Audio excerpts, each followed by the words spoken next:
Kaya pala ganito ang naging resulta ng kapalaran ko. Kasi alam ng Diyos na kaya ko. Sa edad kong to, napagod na akong magmadali. Kaya lahat ng ginagawa ko ngayon, ini-enjoy ko na lang. Siguro sa dami na rin ng aking pinagdaanan, napagtanto ko na ang buhay ay mas malawak at mas mahiwaga pa sa mga problemang dumarating sa buhay natin. Tumatanda na tayo, baka sa kakahabol natin sa masagana at maayos na buhay, ay hindi na natin na-enjoy ang buhay. Baka nabubuhay na lang tayo dahil nape-pressure tayo sa sasabihin ng ibang tao.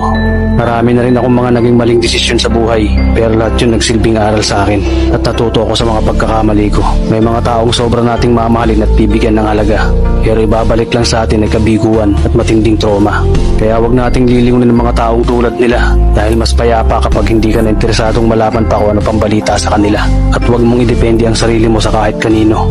Tandaan mo, kahit sarili mong anino, iiwan ka din nito kapag madilim na ang paligid mo. Kailangan natin matutunan na huwag ikumpara ang sarili natin sa iba dahil hindi natin laban ang laban nila. Karera mo to, hindi nila karera. Dahil ang buhay ay hindi naman nasusukat sa kung sino ang mayaman, kundi kung sino ang payapa.